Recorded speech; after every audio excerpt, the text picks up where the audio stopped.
April 1972, Shenandoah National Park, Virginia. A man named Roy Sullivan is hiding inside a ranger station, watching the storm outside. He's terrified, but not of the lightning. He's terrified of what it's about to do to him. Again. By the end of his life, Roy Sullivan would be struck by lightning 7 times.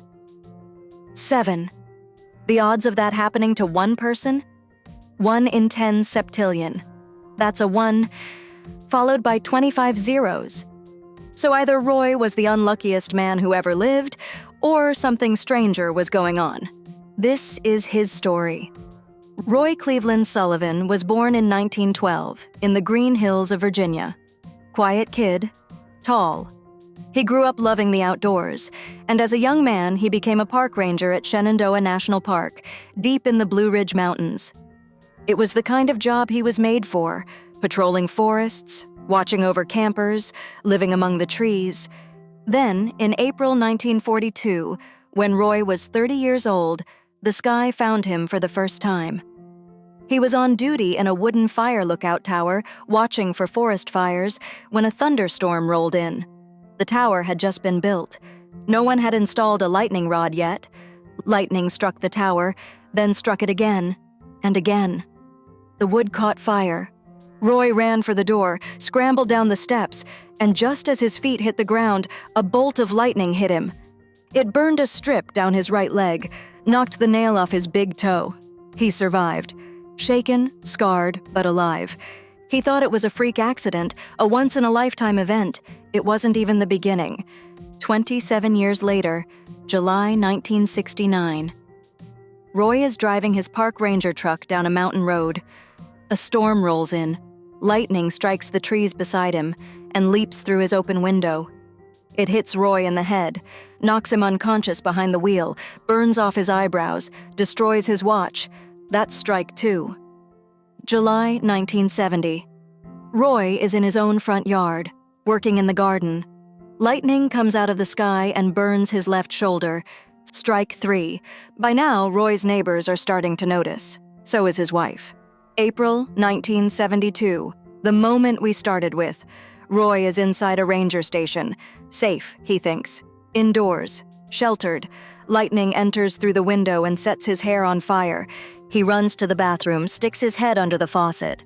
After this strike, Roy starts keeping a jug of water in his car at all times, just in case.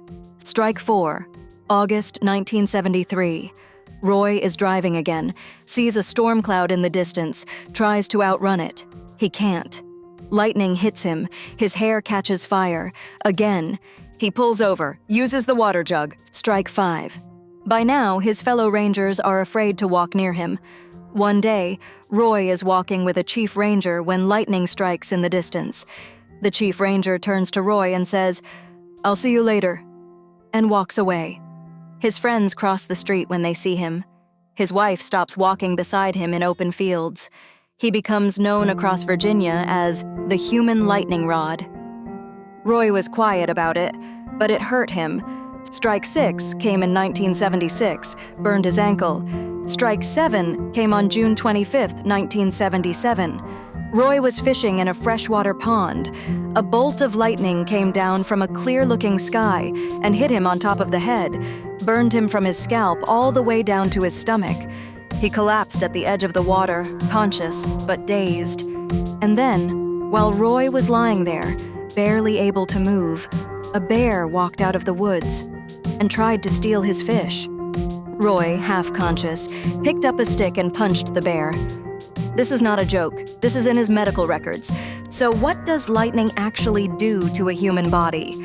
A single bolt carries up to 300 million volts of electricity. It reaches temperatures hotter than the surface of the sun. The odds of being struck once in your lifetime are about 1 in 15,000. The odds of being struck 7 times are so small the number barely means anything. Scientists have theories. Roy worked outdoors in one of the most lightning-prone regions in America. Maybe his body chemistry made him more conductive. Maybe it was just impossibly bad luck. Roy himself had a simpler answer. He said, "Some folks are just born to be struck by lightning." Roy Sullivan survived all 7 strikes.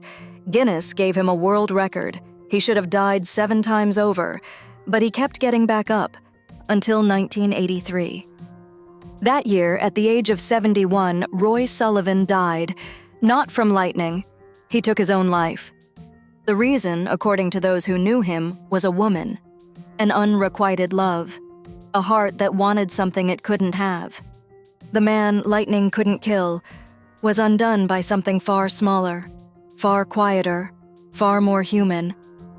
We spend our lives bracing for the storms we can see coming. The dramatic ones, the loud ones, the ones that light up the sky. But it's almost always the quiet things, the things we never thought could hurt us, that change us the most. Roy Sullivan knew that better.